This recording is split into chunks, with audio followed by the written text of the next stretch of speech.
Great news, ladies and gentlemen. It's summer, the best time of the year. Everybody loves the summer, unless the conspiracy theorists are right, but they're crazy. You'd expect, if they were right, the media, instead of publishing stories like they used to do about where you should go on your holidays or enjoyable things you should do on your weekends off, they'd probably start publishing fear-mongering, hyperbolic nonsense, trying to terrify everybody about climate change or something, wouldn't they?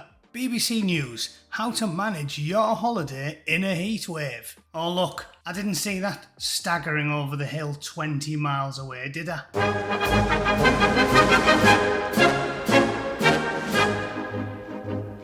Okay, we knew this was coming. Instead of celebrating the summer, the fantastic weather, advocating buying a disposable barbecue. You can't even buy them anymore, can you? Disposable barbecue. If you walk into your local Tesco's and ask them for a disposable barbecue, the woman behind the counter will look at you like you just dropped your drawers and slapped your knackersack on the conveyor belt. Here, scan that, love. They've got a real issue with disposable barbecues.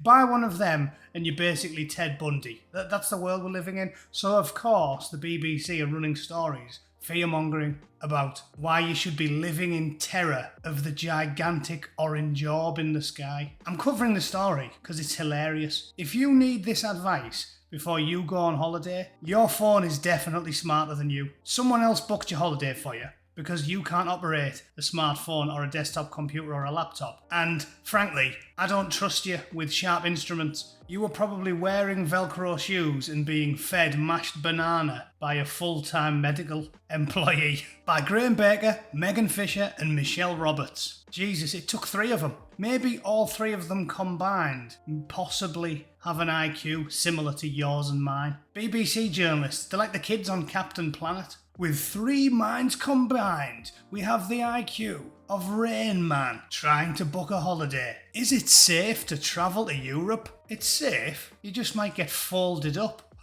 by a sexually menacing 19-year-old refugee. If you're worried, you should check Foreign Office advice before travelling and ensure everyone travelling is covered by your insurance. Imagine that these days. 2023, we used to go to Spain or Tenerife or somewhere, or Greece, just to get some sun in the 1990s. Now, they're telling you, ring the government, ask the Foreign Office, and if they tell you it's going to be sunny, you better make sure you've got medical insurance because you're going to need it.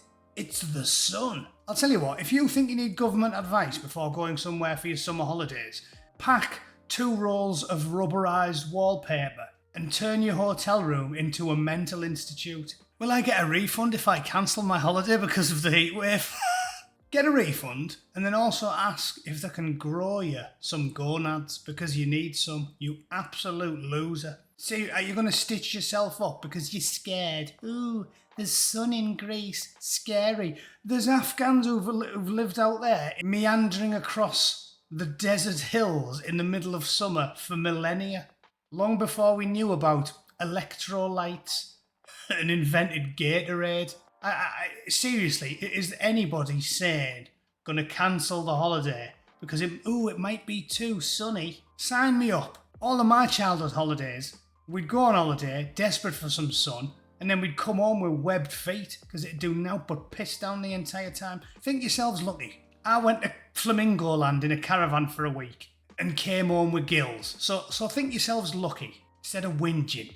I booked a package holiday and some elements were cancelled due to heat. Can I claim? I can't think of any summer holiday activity that would be cancelled because it's sunny on account of the fact it's the summer holidays. What are you going to do? Turn up at the beach at Kos and go, aren't we going to go diving? Nah, too sunny, mate. Sorry, gotta cancel. That's why people go there in the first place. The only occurrence where I can think of events being cancelled is if you're an Alsatian and your holiday is taking place inside a locked vehicle. I can't get a refund, but I don't want to go. Is there anything else I can do? Yeah, you can stop being such a whiny loser and get out of my mentions because I despise people like you. It's embarrassing. Please set your passport on fire because I don't want anyone to think that you and I have got anything in common just because we were born slightly geographically closer than me and your average Iraqi who's quite happily been cracking on in the sun for millennia. You're embarrassing me. So please don't go on holiday and hide your passport and tell everybody you're French. Do I need to change my plans while on holiday? Yes, be sensible about the activities you choose. Again, name me an activity. I've never been to a holiday company and have been like, right lads, first thing on the agenda, naked desert hiking, sans sunblock. That's first on the agenda, yeah. 40-mile naked stroll through the Sahara Desert, and you're not allowed to bring sunblock or water.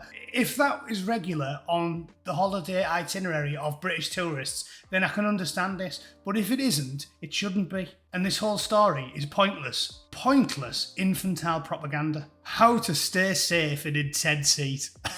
Right, before you even read it, I'm going to guess what it's going to say. And if it is this elementary, I can't believe these people are getting paid. If it says something along the lines of, use sunblock, wear light clothing, make sure you drink lots of water, and try and stay in the shade. If it's that basic, whereby the average 7-year-old boy knows it, you should be ashamed of yourself, BBC. Not as ashamed as you should be about, covering up for 50,000 tortured children, Jimmy Savile, Rolf Harris, and sticking all them big statues of manky old kiddie fiddlers all over your building, but almost on that level. In the UK, we're used to hot summers with temperatures regularly breaking records, but this heatwave is on another level. Drink plenty of water and don't drink too much alcohol. Don't drink too... I take it all back. Cancel the holiday. I'm not going. Have you ever been to Turkey? If you go to Turkey, you need to be drunk. You need to be drunk the whole time. I have to be Harry Shiters just to stomach walking around Turkey. Use sunscreen. Seek out shade when and where you can, and take advantage of places with air conditioning. No. Stand in the shade if you feel a bit warm? Surely not. What I like to do when I start feeling a bit warm is strip completely naked, lie on melting tarmac, and then belt feed 8 steaming hot coffees into me. That's how I like to cool down. But good advice, BBC. Now I know I should stand in the shade and drink some water when I feel a bit warm. Cheers, lads. What are the indicators of heat exhaustion, stroke, and dehydration? I think we know all the normal ones, so I'll just add the most important indicator. The single best indicator that you're suffering from extreme heat stroke and dehydration is that the bilge that they write on the BBC website actually starts to make sense to you. If that happens, congratulations, your brain is boiling in your skull. How to get a good night's sleep? Use thin sheets. Have you got that one? Use thin sheets. That's why duvets have got togs. Me granny knew that, and she wasn't a scientist. Funny old thing in the summer, she didn't go for the winter approach to bedding, which in my house was about 6 duvets. To the point where I could barely lift them when I wanted to get out of bed on a morning. Get in touch. How is the heatwave affecting you on holiday? Well, I recommend getting in touch, simply to tell them that if it wasn't for my insightful delivery, that would have been the worst 5 minutes of your life, sitting through that pure claptrap from the world's worst, most corrupt, shameless, state-funded media organisation. So yeah, thanks for that. Wasted all of our time. I hope you at least got a chuckle out of it, because I certainly did. Everything on BBC Comedy is terrible. It's about as funny as finding a hard lump on one of your testicles while you're in the shower, which is to say, it's not funny at all. It's deeply concerning. But when they try to be serious, it's comedy gold, the BBC. Just read their opinion pieces, and it's the funniest website on the internet. They've got the Babylon Bee beat, easy, but only when they're not intending to make you laugh. Don't forget to let me know if you got some real value from that story, and if it wasn't for them telling you, you would have made some terrible, terrible mistakes this summer. Let me know what you think in the chat. Thanks for watching, and I'll see you all very soon. Cheers.